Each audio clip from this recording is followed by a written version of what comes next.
97.3. More variety. Citi Prime News at 12 midday. Update you on all the running stories and connect you to the newsmakers. Citi News.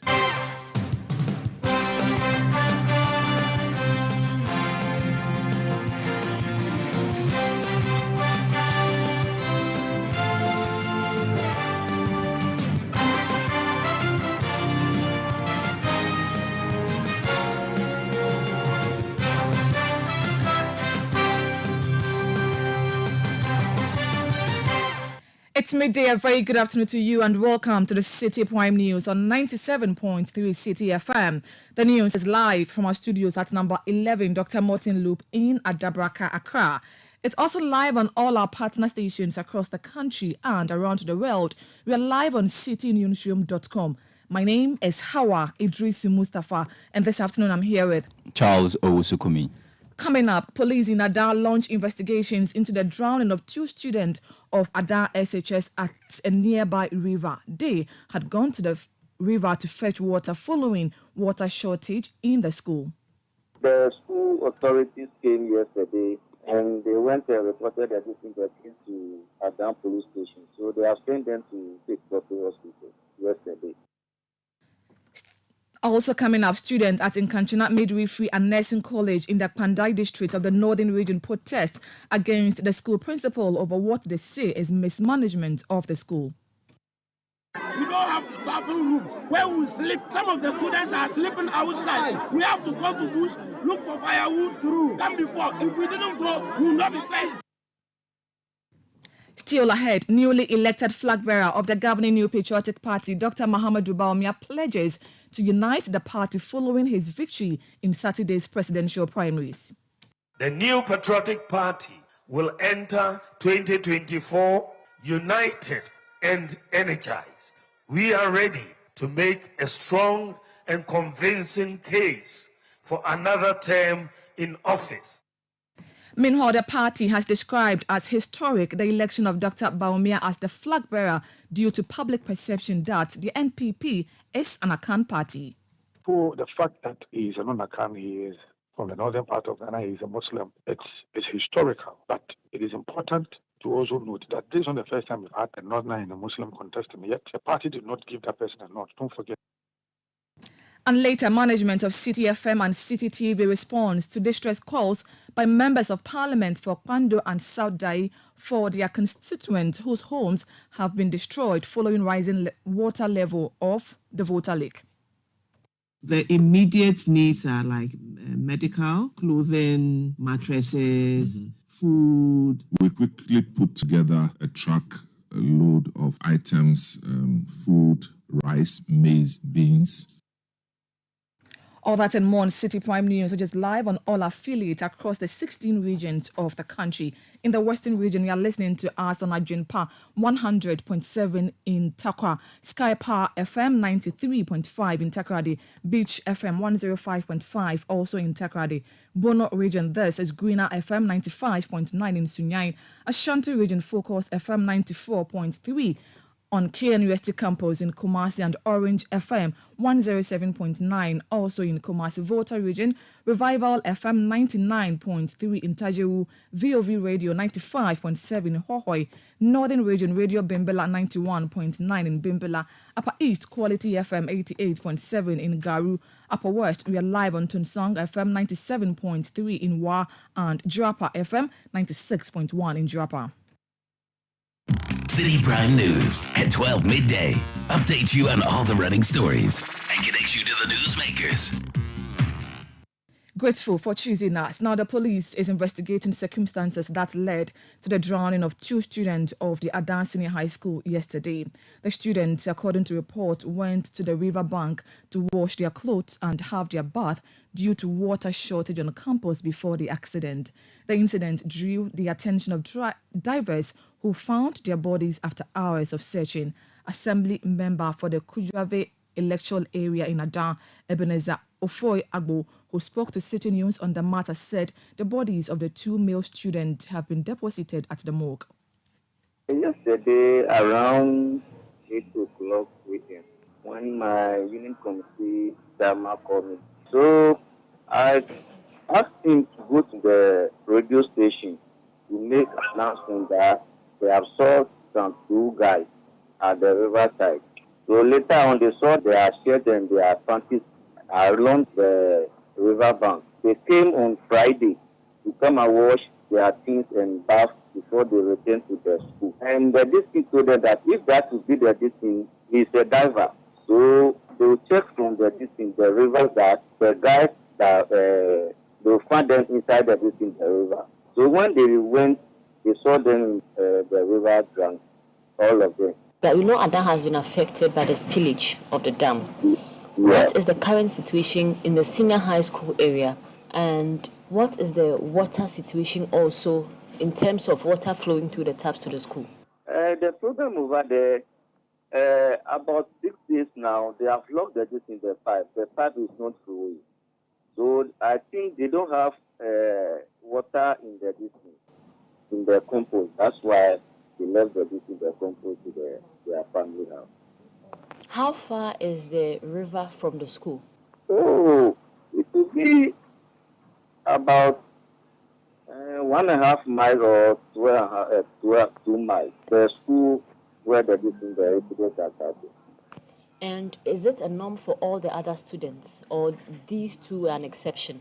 When I talk about norm, do all the students come to fetch water there, or this was an exception? No, only on the two of them that came there. But we don't know whether some people took it. But this is what they have told us, that they come from the advanced secondary school because of the fact that it's not so. So far, what's the latest? The school authorities came yesterday and they went and reported that this thing that came to Adam police station. So they have sent them to State Hospital yesterday. That was the assembly member for the Kujavi electoral area in Adan, Ebenezer Ofoyagbo, in that interview with my colleague Zuri Abubeidu Ado. Now, students of Nkanchana Midwifery and Nursing College in the Pandai district of the Northern Region are demonstrating against principal of the college alleging mismanagement of the school. The students have also highlighted the lack of breakfast as a pressing issue. Here are some of those students expressing the grievances to Citi News. This woman is supposed to be a mother figure to residents, and she's always intimidating the pregnant women in the school. She will come to the last and insult the pregnant women as if they are nothing. These people are married people who came to school to study and become something in the future. But she will come to class and insult them as if they are nothing and be intimidating them, and they sometimes have to call their husband and they will feeling so sorry for talking to their husbands on phone. Does she want them to abort a pregnancy because of school? How would their in-laws at home feel about them aborting pregnancy because they want to go to school? Because we can't live in a institution whereby one person will take decision. Do you believe the principal and the vice principal is not in good terms? Then how do you intend to lead the school? When there's divide between the tutors, how possible that there will be connection between the tutors and the students? So please, with all immediate respect, she has to go. We don't need her again. Where we bath, we don't have bathroom rooms. Where we sleep, some of the students are sleeping outside. We have to go to bush, look for firewood through. Come before. If we didn't go, we will not be faced through. It's a very big challenge. And she has been threatening us. I don't know. Either we are here to school or we are here to farm. We are farming. If you don't farm, you don't eat. You have to struggle before you can do research. And we are here to do research to favor ourselves. We don't get all those kind of things. We have to buy water, a can, 3 cities. If you don't have money, you have to go to pay water bill. Those were some students of Nkanchana Midwifery and Nursing College in the Pandai district of the Northern Region demonstrating against the principal of the college for allegedly mismanaging the school. Meanwhile, the district chief executive for Pandai, Kofi Tatabika, has appealed to the students to maintain calm and return to campus. Though we know you are not too happy, but you don't go and do something that will spoil any good case that you may be having. So I just want to appeal that let's see how we come together as one people to be able to resolve this matter. It is an issue that is between the students and then the staff. how do we resolve this matter? We can resolve this matter through what you give it to us. You explain your issues. We also find out from the management, the school, the staff. The students are saying A, how can you also respond to it? If all of us can go back to the school, because we want to engage the staff and also engage you as well. As I stand here, I don't know all of your issues. I don't know the side of the staff. So to be fair to both sides, we need to hear from the staff. And also come back and also tell this is A, B, C, D, the staff they are saying. You might have also given us some of your worry that you think that it's not going well. So I want to beg of you that let's restrain and go back to school. That is why I am here. Going to town, who are you going to see in town? Are you going to the police station? No. Yes. We're coming to you. Yes, and I am here. Yes. So I'm begging you, let's get back to school and see how we dialogue. You heard the District Chief Executive for Pandai, Kofi Tatabika. Now, businesses and daily activities are returning to normal in Nkwanta in the OT region following last week's clashes over disagreements on the performance of ritual rites related to the 2023 annual Yam Festival, which saw several persons getting injured. Police in the region made several arrests in connection with the disturbances, with several residents fleeing the area, bringing businesses and schools to a halt. But with a heavy deployment of security in the community, calm is gradually being restored. Although activities are bouncing back, schools are yet to reopen. A resident in Nkwanta, Albert Osei, has been speaking to Citi News on the latest development. So it's barely over a week now as there was tribal clashes in town, resulting to the closure of schools and business activities coming to a standstill. But as it stands now, today, we can see things are returning to normalcy. Business are beginning to return to normalcy. People are opening their shops, and then people are freely going about their normal daily activities. However, schools remain closed. We haven't had any directive from the Education Directorate and the authorities concerned as to when schools will resume. So, as it stands now, schools remain closed. The heavy security we used to see from last week, now though there are pockets of them still around, but then I can say some have been withdrawn due to the calm restored in town. That was a resident of OT, a resident of Nkwanta in the OT region. Now, the Vice President, Dr. Muhammadu Bawumia, has pledged to make the blue economy a key component of the NPP's manifesto for next year. The blue economy is an economic system that seeks to conserve marine and freshwater environment while using them in a sustainable way to develop economic growth and produce resources such as energy and food. Speaking at the third Conference on Fisheries and Coastal Environment organized by the University of Cape Coast in the Central Region, Dr. Bawumia revealed, among other things, that the government has approved a $150 million World Bank loan to help fight coastal degradation.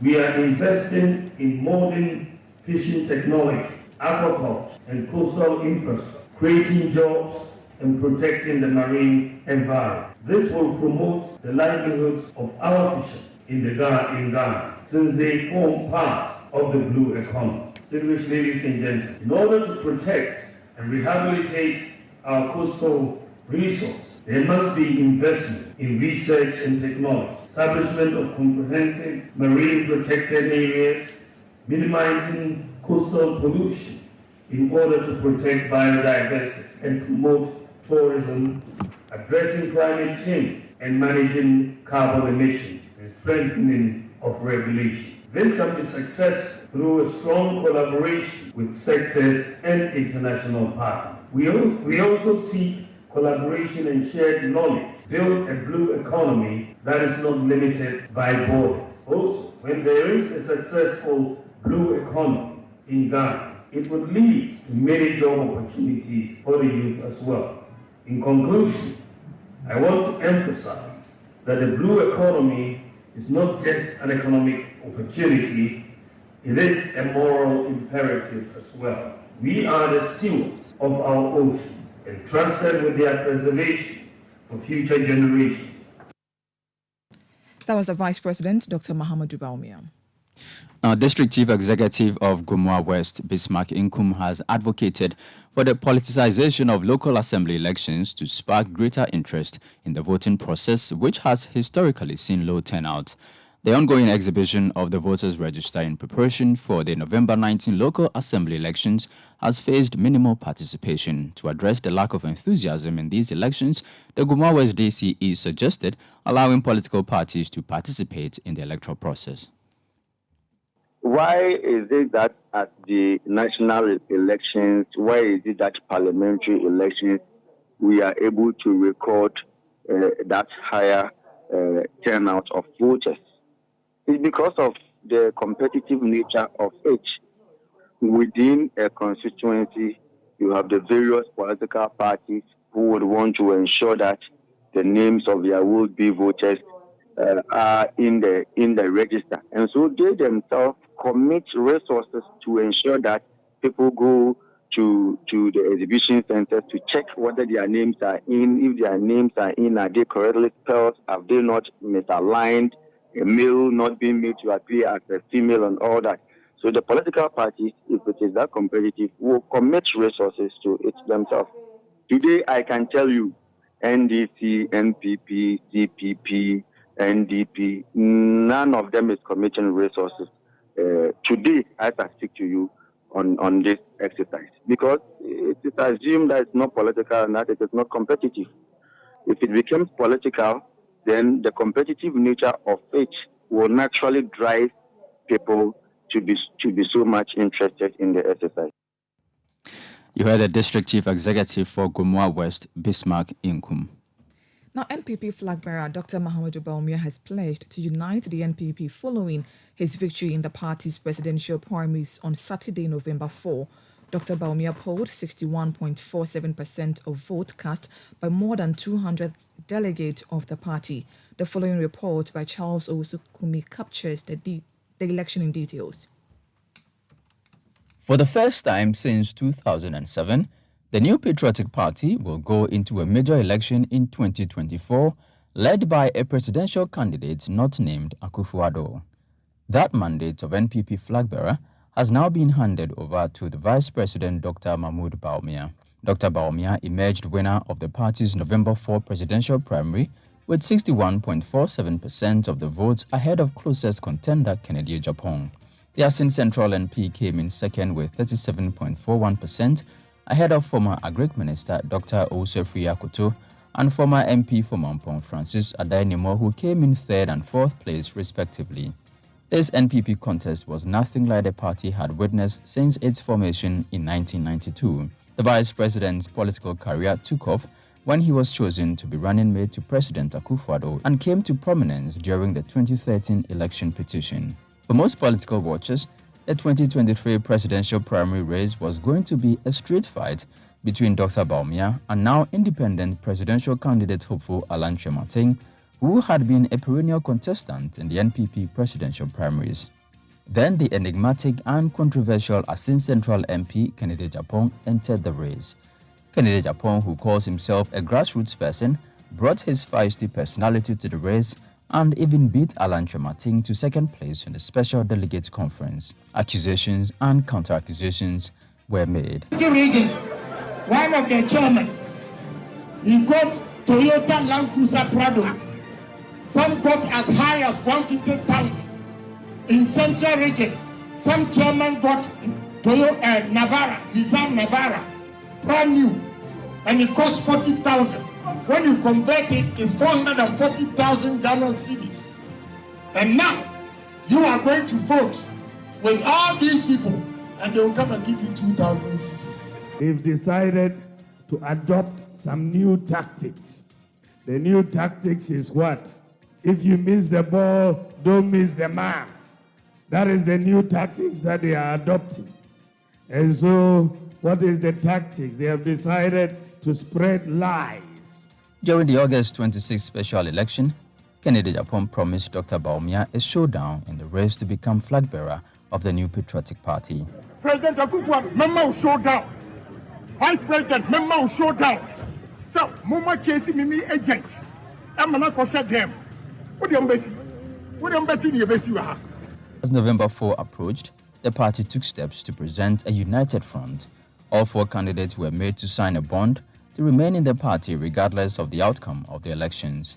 This was intended to prevent another situation like it happened with Alan Chemating, who left the party after the August 26 Special Congress. We were able to get the 4 aspirants contesting, namely Honorable Kennedy Japan, His Excellency Dr. Alhaji Muhammad Bawumia, Dr. Akoto Friye, and Honorable Adenimo, all signing an undertaking. And in summary, what they signed to, and I'll read to all of you. 1 is to accept the primary election results. 2, to promote peace and cohesion. 3, in the event that they don't win, they will not resign from the party. There was high expectation amongst delegates, polling agents, and officials of the party on the day of voting. The exercise across the country in voting centers in all 16 regions was largely uneventful. The Presidential Elections Committee was sure that it had provided an even playing field for all contestants. Here is the Vice Chairman of the committee, Kwabena Abankwayeboa. As a committee, I've ensured that we created an even playing field and a fair ground for the competition. And as we always say, victory should be won in the ring. So we created the environment such that at the end of the day, whatever rules that we need to set, we set them, and whoever wins would have won comfortably, and all the aspirants will rally behind them. Following the closure of polls at 2 p.m., the party convened at the Accra Sports Stadium for a declaration of results by the Electoral Commission in a charged atmosphere of party supporters. Our computation, Dr. Mahmoud Bawumia had 91.47%. Sorry, 61.47%. 61.47%. So, Dr. Mahmoud Bawumia is duly elected as the flag bearer going to 2024. A concession speech from the losing candidates, including Kennedy Japan, followed. First was Francis Adainimo, and followed by former Agric Minister Dr. Efia Koto. Earlier on, I placed a telephone conversation with him, and then I conceded to him and congratulated him for the marvelous work that he has done to achieve this history. I'm very confident that having worked with the Vice President on all the major institutions of the government for 6 years, that he will lead us to victory come next year, 2024. Kennedy Japan then took the stage to offer support to Dr. Mahmoud Bawumia. I believe the party has been fair and transparent. Yes! That is the only thing I've always been preaching. And I must admit, this election is fair. And my grassroots have spoken.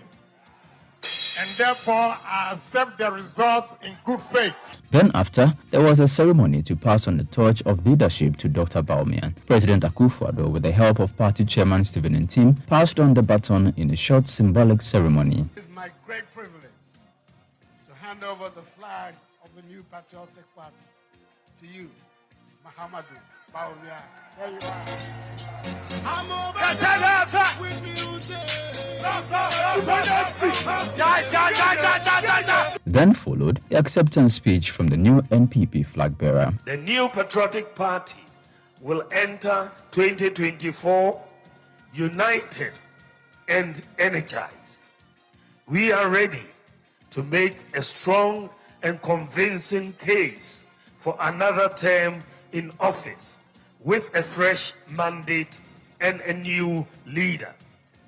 Ladies and gentlemen, the journey towards today has been exciting and at the same time fraught with challenges.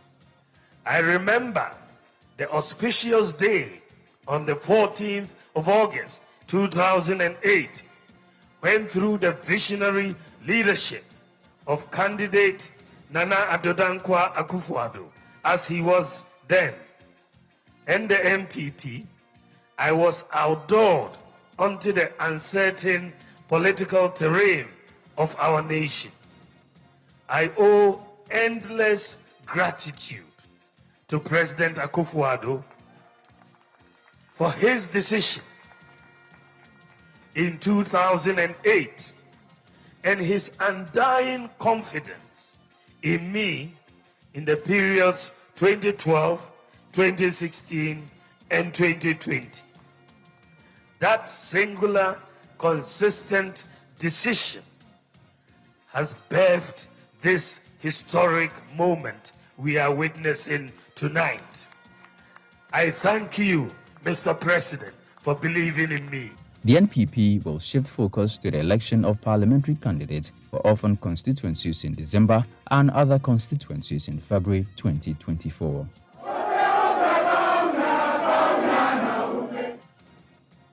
That report was put together by Citi News' Charles Owusu-Kumi.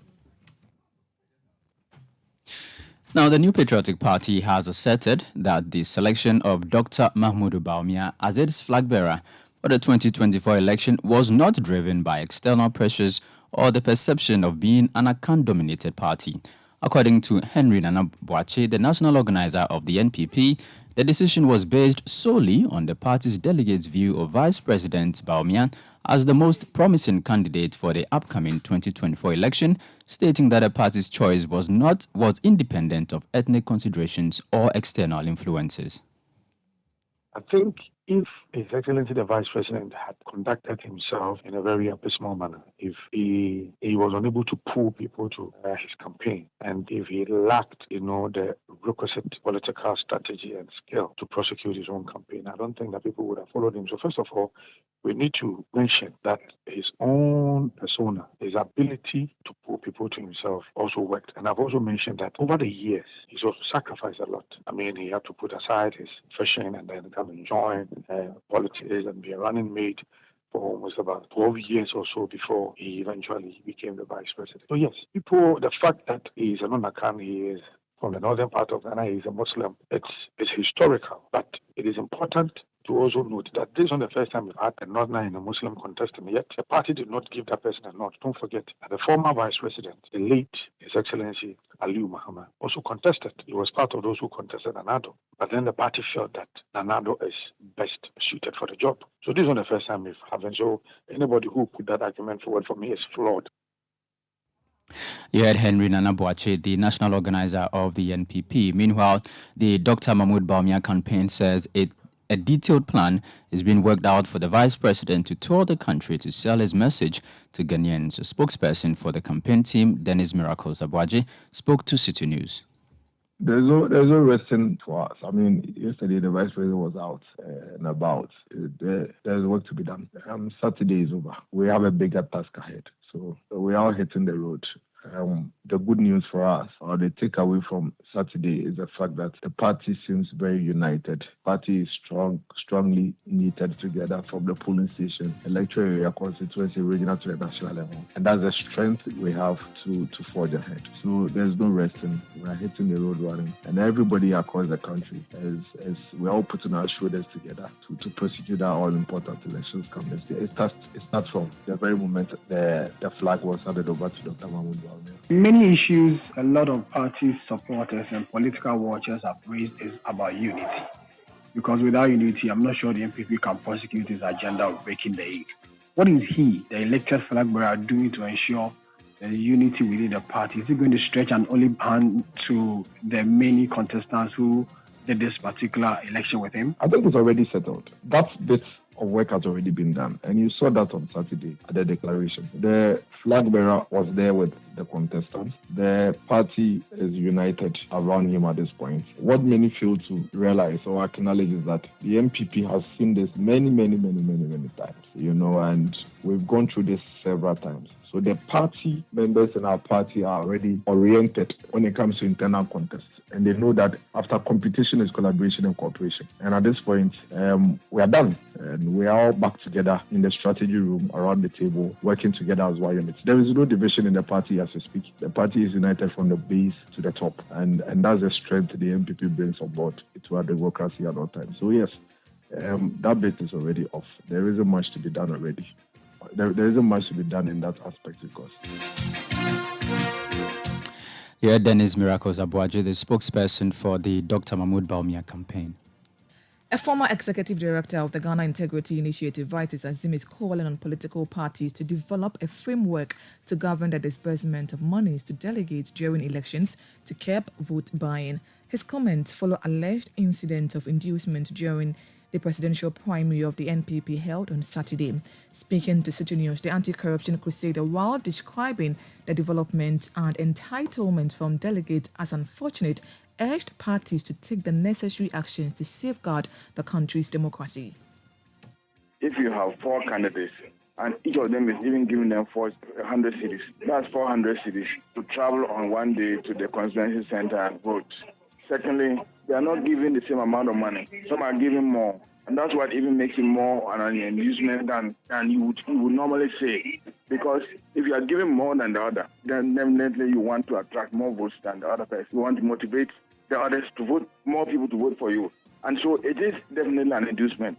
And I think it's an unfortunate development in our democracy. This is an internal election. And so if the party really wanted to deal with this, they should have come out with a budget. If they think that the delegates actually need transport to be able to move to the constituency center, they could have designed a way that all candidates contribute to the pool so that they pay they reimburse the transport from that.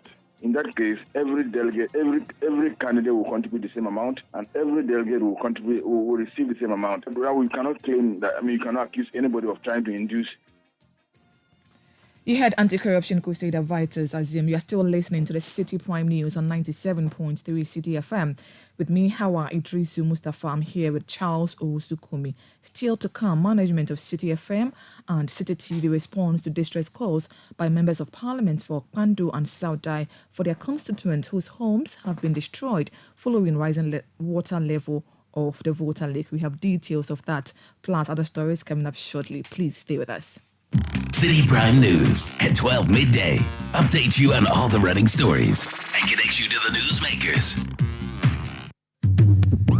Citi TV is live on DSTV, GoTV, and HD+. On DSTV, find us on channel 363. On GoTV, we're on channel 117, and on HD+, get us on channel 108. On a digital TV, run a new search, but take note that without an antenna, you cannot access Citi TV. Citi TV can be accessed on any free-to-air digital box like the GoTV and HD+ boxes. Citi TV, it's your world.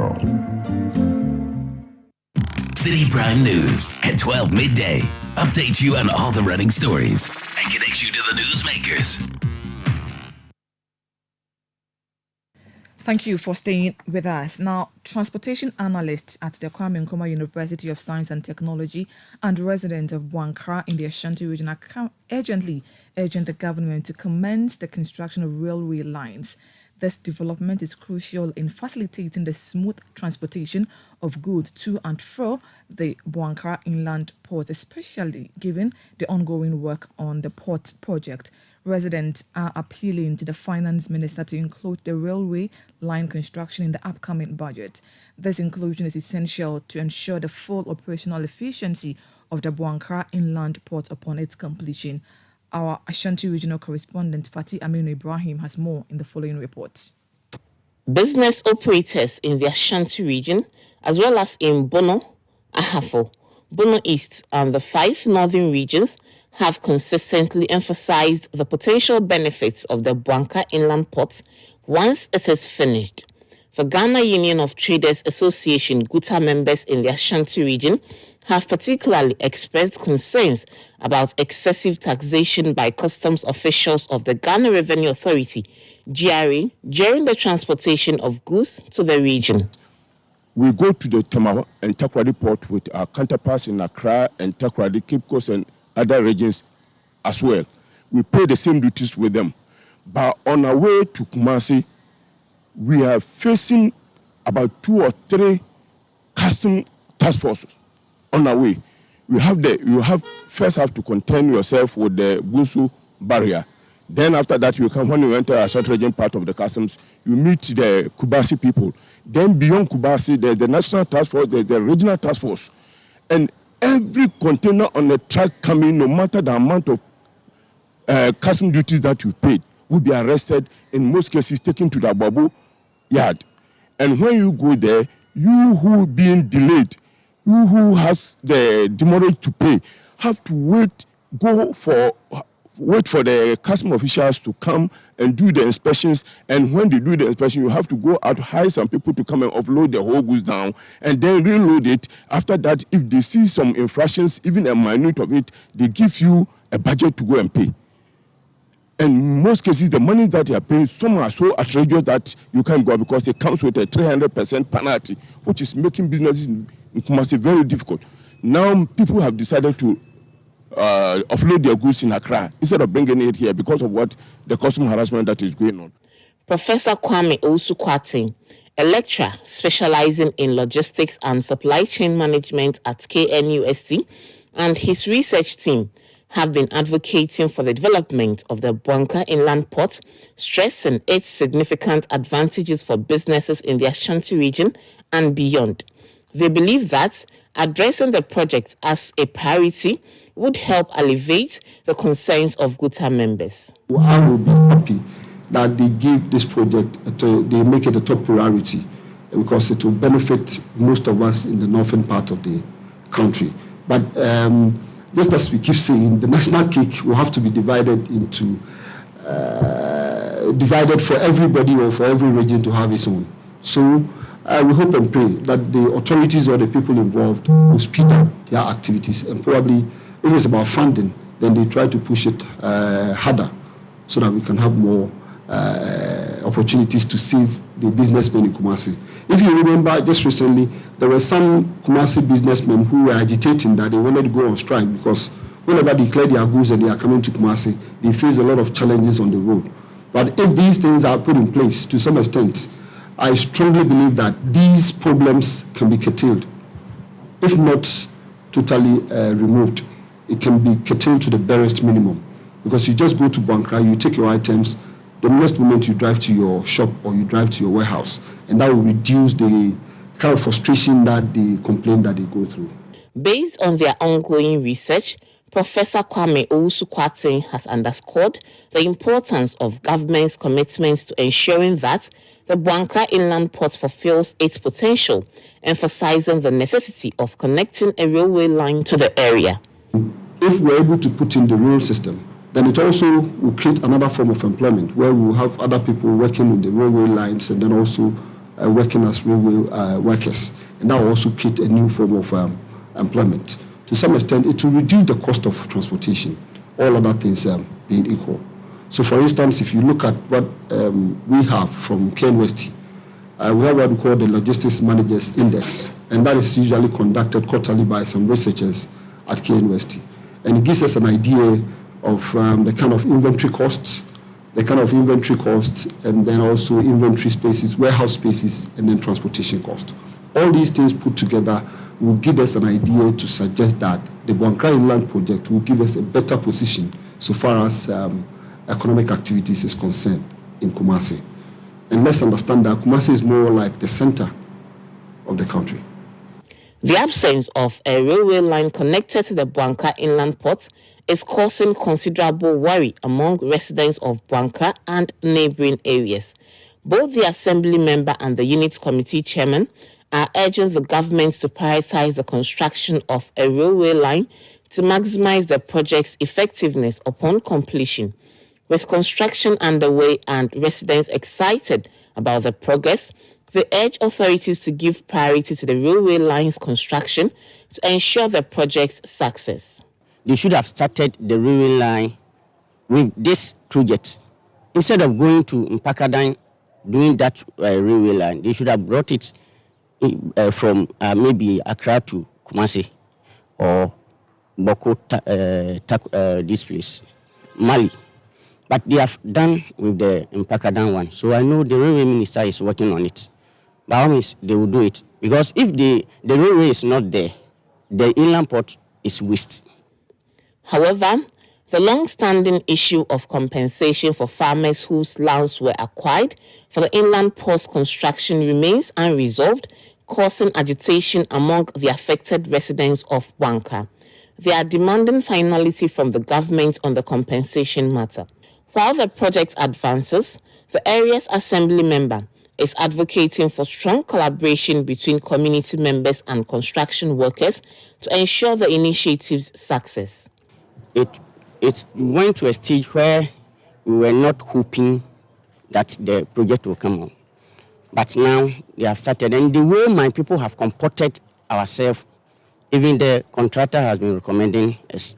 So I want them to also continue comporting themselves, because the workers, they are stealing their diesels and petrols, and we, the natives or the citizens of Wankra, are also arresting them. Just last week, we arrested about 3 people. So I will pray with them that they should continue monitoring the project, because it is for us. It's for Santiman. So we should protect the project so that they will finish safely. That report was put together by Ashanti Regional Correspondent Fatih Aminu Ibrahim. Now, 5 days after the Health Minister Kweku Ajuman directed for the reopening of the renal unit of the Kolebu Teaching Hospital, City News checks still show that the facility is still closed. My colleague Eno Safo is currently at the Kolebu Teaching Hospital and has joined us live on the telephone. Good afternoon to you, Eno. Thank you for joining us. What is the situation at the renal unit per your visit this morning? Right, thank you very much, Hawa. I am in front of the renal unit at the Kolebu Teaching Hospital, and I can report that it is still closed to outpatients despite a resolution made by the Kolebu Teaching Hospital management on Friday, November 3, that it would reopen the renal units to outpatients today, November 6th. It is unfortunate that the unit still remains closed. Now, we know that the Kolebu Teaching Hospital management have mentioned that they are owing 14 million Ghana cedis, and until that is paid, they do not think that they can run the unit as it is supposed to run. We also know that Parliament has summoned the health minister to appear this Thursday, and I have spoken also to the Renal Patients Association, the spokesperson, who has said that they will be there in their numbers to express their displeasure at the fact that the renal unit continues to remain closed, especially when they need it to sustain their livelihoods, to sustain their life. And it is a critical care for them. They have to seek treatment elsewhere at exorbitant charges, which is really, really draining their pockets. Grateful for your time. We'll come back to you subsequently when you have more for us. That was my colleague Eno Safo reporting from the Kolebu Teaching Hospital, where we understand the renal unit is still closed to outpatients. Let's now go to the Komfanoche Teaching Hospital, where the inadequate number of functioning dialysis equipment poses a significant challenge to its renal unit, limiting its operational capacity. This issue stems from the long-term breakdown of equipment, leaving the facility with only 2 operational dialysis units. Consequently, the hospital can only handle a few acute kidney cases, redirecting many patients to other facilities within the Ashanti region. A consultant nephrologist at Komfanoche Teaching Hospital urgently called on authorities to address the critical issues impeding the hospital's renal unit. We've actually had challenges, that has spanned so many years, but currently we are working on improving the number of units. As I speak to you now, work is currently ongoing. So we hope that there's light at the end of the tunnel, so better days ahead. But before, it was a bit tough because all we have is 2 machines for a hospital with a capacity of 1,200. So I think that is a huge challenge. You're only given the opportunity when you are on admission, okay, because the machines are few and only a few unstable patients who will be discharged, and they can still get the opportunity to come get their dialysis done at the Komfo Teaching Hospital. Otherwise, they will tend rather to go to other peripheral hospitals to continue their care. The challenge with that is that it leaves us as the nephrologists who are managing the patients with less control. Because what happens is that you've seen your patient, now your patient is getting dialysis at another facility, and sometimes they might come with complications you cannot explain because you didn't have a lot of control as the patient went into those facilities. So for how long have you not been operating as expected? I think when we started off, we had about 8 or so machines. From the onset in itself, in terms of numbers, it's not been too great, but I must confess that when the beefing, I think it was 2015 or so, came in, I think that helped. But over the years, they are machines. When they break down, they need to be restored, but we didn't see that necessary restoration until, this new project where they are still working on. I think it was studied a bit in the previous administration, but like I said, in this administration, I pass by every day and you actually see the work is ongoing. You had a consultant nephrologist at the Komfo Teaching Hospital, Dr. Elliot Cranting. Still listening to the Citi Prime News on 97.3 Citi FM with me, Hawa Idrisi Mustafa, here with Charles Owusukumi. Still ahead, management of Citi FM and Citi TV responds to distress calls by members of parliament for Kpandu and Saudai for their constituents whose homes have been destroyed following the rising water level of the Volta Lake. We have details of that, plus other stories coming up shortly. Please don't go away. Citi Prime News at 12 midday updates you on all the running stories and connects you to the newsmakers.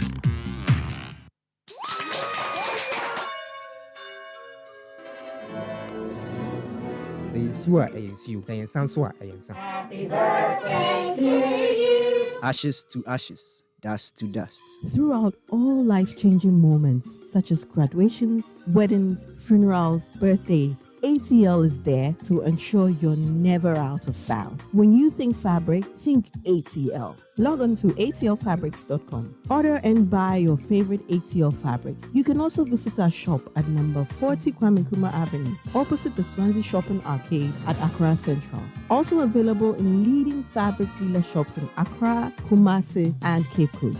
ATL, bringing fabric to life. Imagine this. Your employees spend 1/3 of their lives at work. That's 13,000 days or 110,000 hours dedicated to their jobs. At Old Mutual, we don't just see the numbers, we see the faces and the dreams behind them. With our tailored group life insurance and pension plans, you can provide your employees with employee benefit schemes that gives them peace of mind for their futures and for their families. Make the choice that shows your commitment to your employees today. Call 0509-551-609 or email corporate services at oldmutual.com.gh. Old Mutual, do great things every day. Citi Prime News at 12 midday updates you on all the running stories and connects you to the newsmakers. You're welcome back. Now, management of the Komfo Teaching Hospital is alarmed by the deteriorating conditions of its main blocks, endangering healthcare provision. These blocks, hosting approximately 1,200 inpatients, have lacked significant renovation for years, resulting in structural issues and leaky roofs. Despite its vital role as a referral center, the hospital's management is deeply troubled by the state of these crucial wards and its potential impact on healthcare quality. To address this, Asantehene Otumfo Asaitu II is leading the Hill Komfo Teaching Hospital campaign aiming to raise $10 million for renovating these facilities. Samuel Edu-Wachi, the fundraising committee chair, says they will seek the support of corporate entities. There has been a lot of pressure on the hospital. The hospital has saved a lot of people. To say the least, the hospital is now sick. It is time that we support the king so that we all heal Komfo and make it a better health delivery place for both patients and then the workers of the hospital. Imagine being in a hospital that the roof is leaking in your lowest moments. you are sick. You are lying down, and the roof that you're ahead of is on top of you is leaking.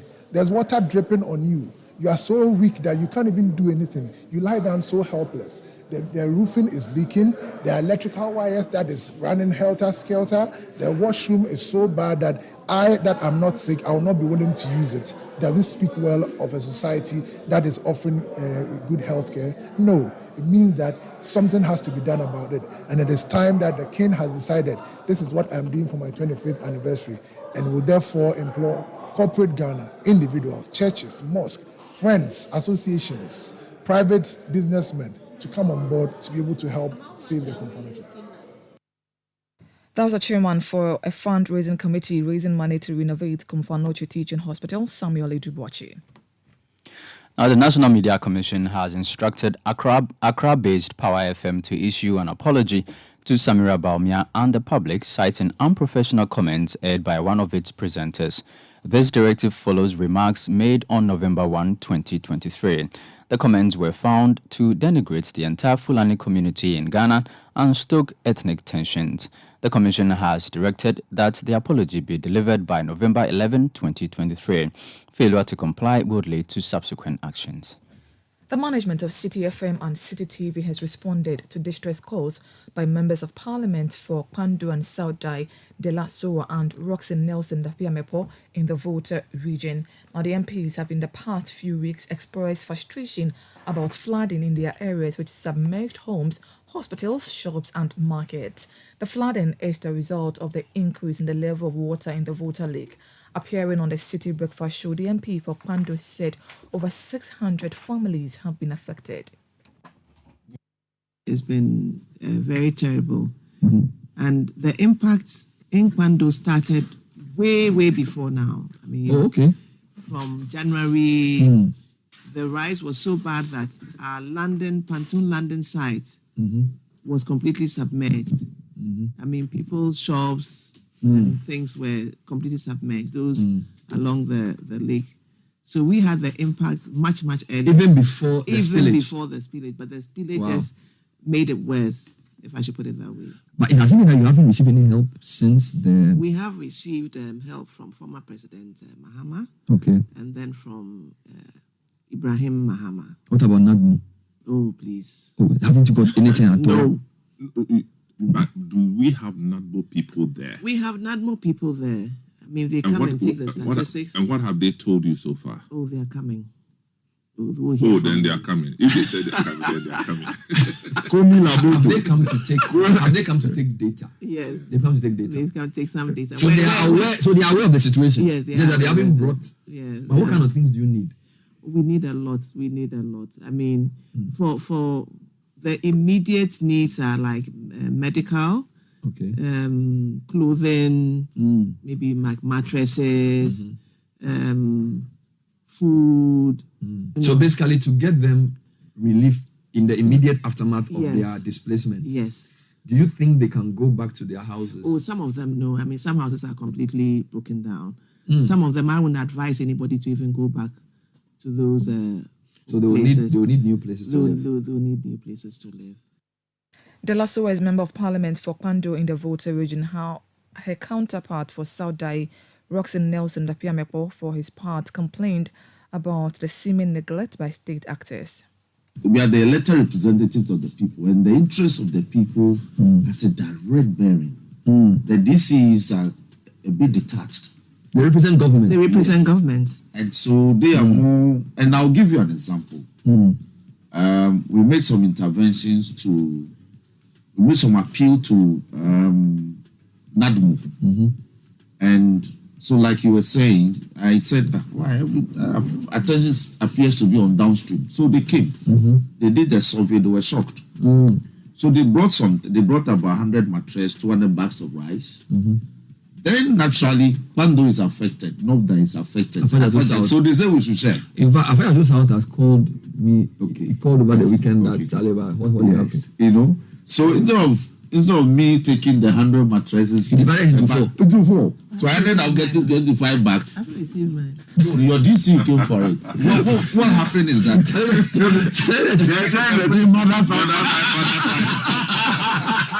So DC is the DC is too charged. But me and my DC, we work pretty well. Okay. So I told him that what you have, it will be embarrassing and will also create problems for you on the ground. It's too few. We can't take 25 mattresses to Germany. So let's wait. So we did other mobilization, got some substantial before you share amount of reliefs, and so we did that delivery 2 weeks ago.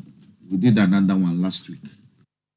Roxanne Nelson Dafiamepo is the Member of Parliament for South Dai, also in the Volta region, and the Managing Director of Citi FM and Citi TV, Samuel Atamensa, in response to the request by the MPs, outlined items the media firm is assisting with. I've been talking to Auntie Dela for some time, and what she says is that, look, is the livelihood swept off. Anything that will help them get a certain sense of being, where they can lay their heads, what they'll eat, where they'll, all the things that we require. So we quickly put together a load of items, food, rice, maize, beans, biscuits, drinks, and then, as usual, we added the what do you call it, charcoal. We have bankudade, and then we have we have bankudade. We have coal pot. We have the pot itself that they say, that they say. I don't even know whether there's English name for that. That's what they said. The English put in see. We have clothes, we have tomatoes, we have canned fish, oil, mosquito nets, sugar, cereals, toilet roll, mattresses. We have blankets, we have buckets, and then still counting. But so the truck is ready to move. We have antiseptic detergents, water, laundry soap, and something between 45 and 50,000 cedis it cost us to do this. Having followed this, we also decided to put up one of the holding centers there in the Pando area. So that will be the fourth. So this is Akpando Toko. Yes, we are Toko. If they put up a holding center, would it make sense? A lot of sense. A lot of sense. That was the Managing Director of Citi FM and Citi TV, Samuel Atamensa. Now, the Free Senior High School Secretariat says its partnership with the Ministry of Education to help change the face of the country's education sector through a focus on science, technology, engineering, and mathematics STEM is yielding positive results. According to the Secretariat, projects from the STEM Innovation Competition, which is challenging senior high schools and TVET schools to solve socio-economic issues in their communities, have seen a number of age-old community problems addressed through innovation. In an interview with City News ahead of the Free SHS Secretariat 2023 STEM Innovation Grand Finale and Expo, the Deputy Coordinator at the Secretariat, Nana Afrasika Mensah, called on various heads of schools to empower their students. Our education system is full of theoretical aspects. So we wanted to bring something practical on the table. It's not always that we need to chew, pour, write, and then we forget.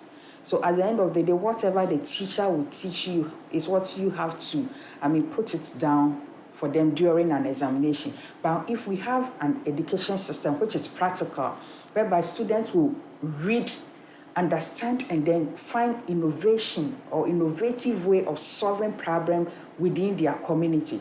So we wanted to shift our education system from a theoretical-based aspect to something practical. So that students will sit down. Some of the innovations that we when those days during a crafts or something, we say, these things is being made by students in China, Korea, and the rest. So we wanted to change the narrative. Nana Afrasika Mensah, who also dispelled claims that government's investment in the flagship Free SHS policy is not going waste, called on all stakeholders and corporate institutions to come on board to help commercialize some of the innovations from the students.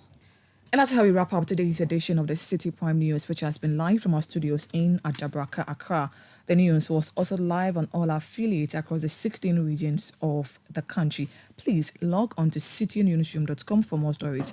My name is Hawa Idrisu Mustafa, and I was here with Charles Owusukumi. Netele Neti Ajaho is up next with the afternoon's edition of Citi Business News. Thank you for doing the listening.